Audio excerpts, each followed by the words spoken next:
This is Roger Green, host of the Surfing the NASH Tsunami podcast. This week we are offering 3 conversations from episode 47. Opinion leaders discuss big stories of summer. In this conversation, Michelle Long selects the publication of Stephen Harrison and Naeem Alkhouri's paper on prevalence in an unselected middle-aged population as her story of the summer. Michelle and I discuss some implications for the entire population of our country, and the world, frankly, if conventional Western estimates are 50% too low. After which Louise Campbell notes that society needs to be screening far more aggressively than we do now, and proposes an innovative approach for how to do so. This episode is full of big thoughts and bold aspirations. So sit back, listen, enjoy, learn, and when you're done, join the discussion on our LinkedIn and Facebook discussion groups. Roger Green.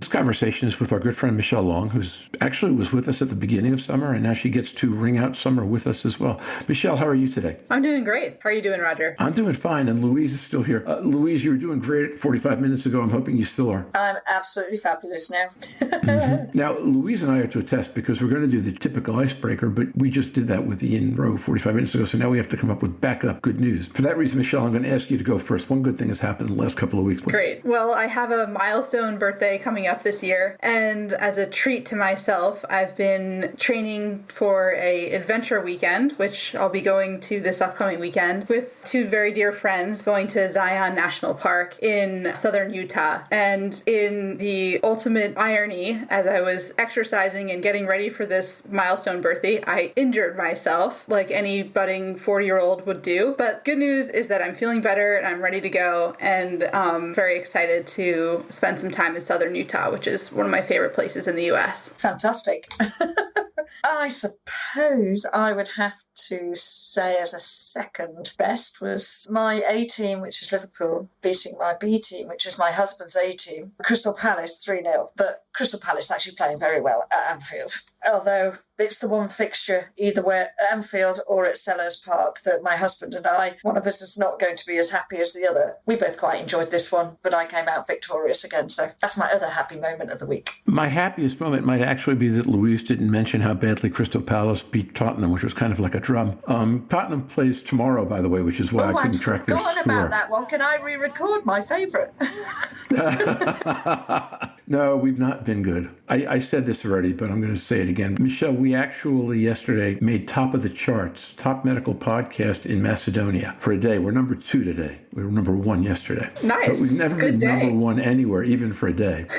And today, I think we're in the top 10 in 3 countries and on the charts at 11. I was chatting with a friend of mine who is a blues artist who said the reason to do a Christmas album pre-Christmas is to get on Billboard, so you got bragging rights for life, if you get it out. So I think being number 1 in Macedonia is going to be our bragging right for at least a year, or until we become number 1 somewhere else. And with that, Michelle, we're looking for stories about things that happened in summer that you think are really important for fatty liver community. Dive in. What do you want to take us on today? Well, Roger, as you know, I'm an epidemiologist, so I was really excited to see the paper from Stephen Harrison and Naeem Alkhouri on the prospective evaluation of the prevalence of fatty liver disease and NASH, an unselected middle-aged cohort. This is really exciting because we have such limited data, in particular on NASH. So it was really nice to see this well-done cohort come out that had a lot of really rich information, and I think we can take away a lot of important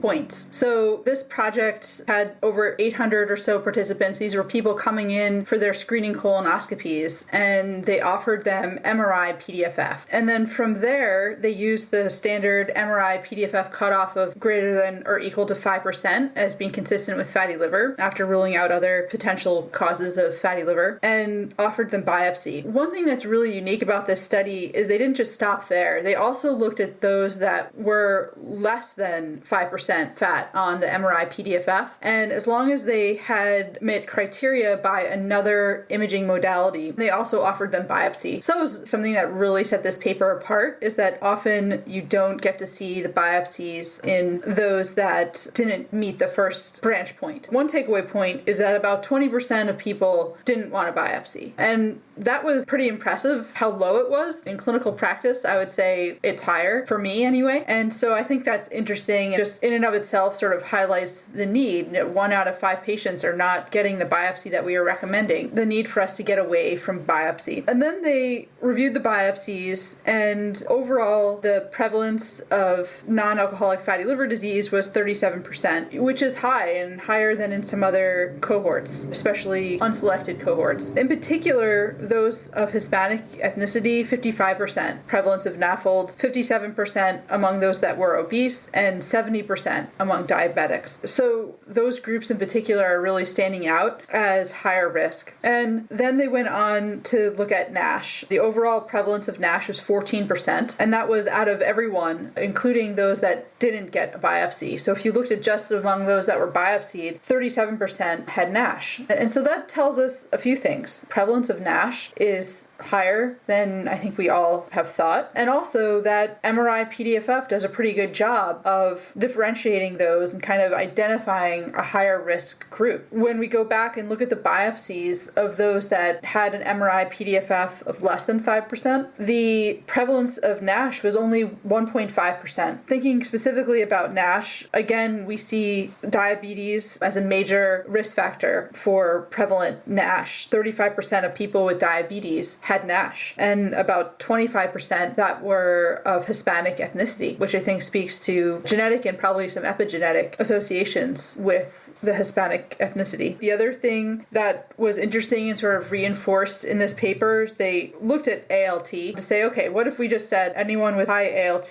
what happened to them? How good was that at being able to identify NASH? And about 30% of those that had an ALT that was less than 40 still had NASH. So ALT is really not very good at identifying those that are higher risk. And even if we use the more conservative ALT cutoff of 19 and 30, it's still about 20% of people still had NASH, even if they were below those ALT thresholds for women and men. The bottom line is that we need better tools to identify high-risk patients. MRI-PDFF did a nice job in this paper. And not only that, but I think we get a better picture of the prevalence of NASH in an unselected population that I think will help us understand the burden of disease that we're dealing with here. Thanks, Michelle. Yeah, that is a fantastic paper. We did an episode on that. And actually, Tony Vigliotti, 2 weeks ago in the patient advocate version of this, he's also heavily about epidemiology, pointed out the same paper. He paired it with a paper I've been trying to find from Hepatology Communications about levels of awareness that suggested that you had single-digit levels of awareness of what we were talking about here, of NAFLD. But what was interesting in that paper, and I don't remember how they did the analysis, but they went through an NHANES database, and the number they got for NAFLD out of the NHANES database was 36.8. So, yeah, I'd never seen it before. I will find it, because if that were a confirmatory 37 from a large secondary data source, it would reinforce the breadth of the facts behind Stephen and Naeem's work. Yeah. I think you're right. It's a very, very different world if a quarter of the population has NAFLD and a quarter of those have NASH, as compared to a third of the population has NAFLD and a third has NASH. And if the numbers are 37 and 37, the thing just keeps, the number of patients you're talking about keeps exploding on you. Yeah, absolutely. This sample from the Harrison paper was 20% Black, 75% white, and 25% of Hispanic ethnicity. So it is relatively well representative, I think, of the diversity of our country. And I think these numbers are really staggering and just, to me, highlight the need to identify these patients. Once we have our therapies available, this is the burden that we are going to be facing. We need to understand how to treat them best and how to find those that are most at risk for progressive disease. Louise, do you have anything you want to add? I love that paper and I enjoyed discussing it the other week. And I'd be interested, Michelle probably knows that as part of the work that I do is lifestyle and it's wellness, and it's people who choose to come for a scan with no known history. They're not there. And I reviewed 58 of those patients because I've just brought up the data here. And of those 58 people who had their baseline scan, 16 were female, 18 were male. In the steatosis, and I was mainly interested in the CAP. Nobody had NASH. So for me, it was the level of steatosis on the meta-analysis grading by EchoSense, which is anything above 249, 248 they use as. Below that is safe and above. So I'm using their guidelines depends. But overall, we got 41% of those patients had grade 1 steatosis or higher. And these are people who had no reason. They're just lifestyle. So I wonder whether or not, if we were to do more generic incidents, and yes, there will be higher alcohol intake in some of those than not, but that general concept of how people just lead their general lives, if we say 41% of all people walking through the door actually have steatosis, they may or may not go on to get NASH, but you're going to be able to follow them to see. But also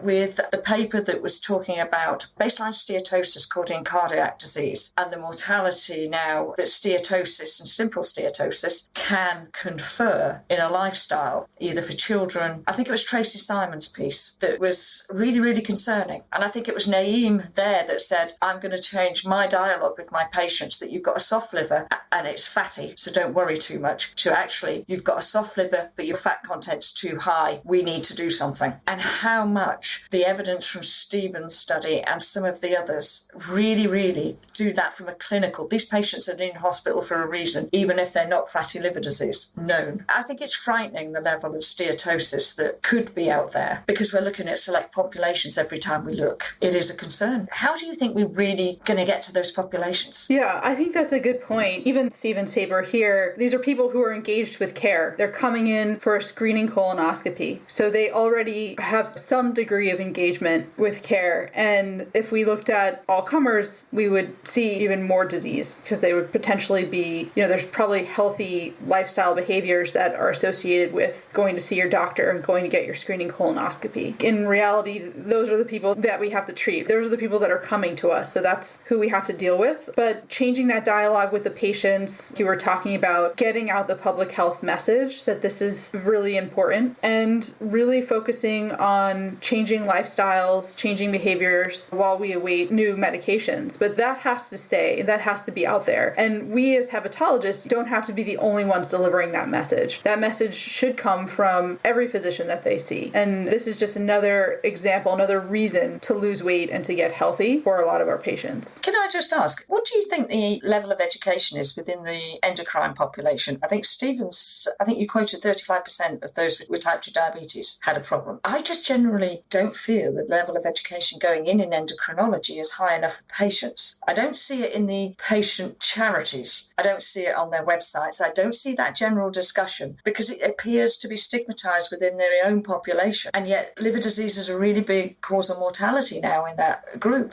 Yeah, absolutely. That's an easy place to start. And we have, in at least the U.S. Diabetes Association guidelines really do support even screening for fatty liver. They're pretty aggressive about that, recognizing that people living with diabetes are a higher risk group. But they're patients that have diabetes and their providers may be overwhelmed with taking care of their diabetes and they may not be thinking about it. This is something that I feel very strongly about. This is some of the work that I'm doing at Boston University is to try to address these knowledge gaps in providers as well, to try and improve adherence to those guidelines and of risk stratification for high-risk patients, particularly those with diabetes. So I'm with you. I really don't think that the education is there either from the provider standpoint or from the patient standpoint. So then, of course, the question is, so what changes that, right? Someone I was talking with today or yesterday made the comment that SGLT2s start going generic in 3 to 5 years, and that at that point they will become what metformin became when it went generic, which is the first-line therapy for an awful lot of patients. And that has obviously impact on liver, which means, and kidney, which means it has impact on the whole metabolic chain. So that's one thing. If semaglutide is one of the earlier agents to get approved, obviously that will have impact as well because Novo comes through that door. I guess I'm wondering what we can do today to make that happen. Mindful of the idea that insulin sensitization is a large part of the transition from NAFLD to NASH. I wonder if there's something in all this that we can be doing now to motivate. Don't know, just asking. Yeah, I wish I had an answer because I do think that it's really alarming to kind of sit back and see these numbers that are so high that probably weren't as high even 5 years ago. We're seeing this get worse before our eyes, and I agree, we really need to do something now about this. Although, Michelle, Stephen was pointing to a paper he did 10 years earlier that wasn't all that different in terms of the outcome. What data says it's gotten worse? And are there specific populations in which that's happened? Yeah, Yeah, we have such limited data that it's frustrating. This is one of the largest, if not the largest, study of biopsy patients that are an unselected population. So it's really exciting. So we don't really have a lot to compare it to, have a real lack of longitudinal data. And we have seen some of these numbers before, particularly the high levels of NASH among those with diabetes, but they haven't always been reproduced. So it's a little hard to say why that is and how overlapping are these populations. But the fact of the matter is that we continue to see worsening obesity in our country. And along with that, I'm only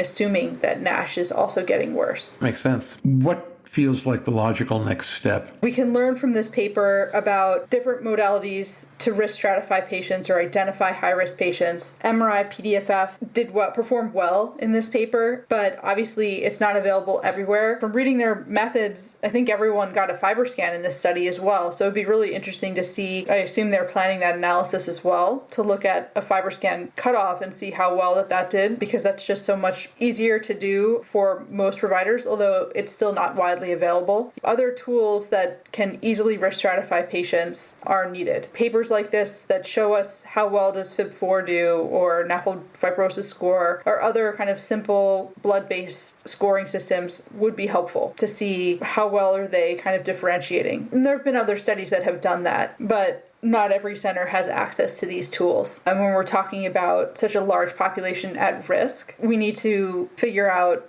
a way to make risk stratification accessible to our patients across care access. And that's still an outstanding challenge. Louise, how do we address that challenge, do you think? Well, there's an easy question to answer at this time of night. I think Michelle's got a point there. Stephen has, and I think, although FibroScan, for example, and it'll be interesting to see the comparison data on that, it isn't beyond reason to say that endoscopy in any way, shape or form is often going to be looking at high risk, or what we would consider high risk patients by the nature of endoscopy. There is, with the FibroScan technology that we have available today and smart exam and things like that, making it more and more effective on CAP, these patients are generally all fasted. There is no reason that as you go into endoscopy, you shouldn't routinely be FibroScanned. And combine two tests in the area, you're saving patient time. You're combining high-risk patients. You're already there. You've already got staff. It's easily movable and transferable between rooms. It runs off a battery. Use what it's designed for to actually help the practice that we've got. So the more we can combine for a patient, the more likely they are to engage, because they're coming, being done and going. If you keep a patient 4, 5, 6 times, make errors, fail to get their bloods, do X, Y, and Z,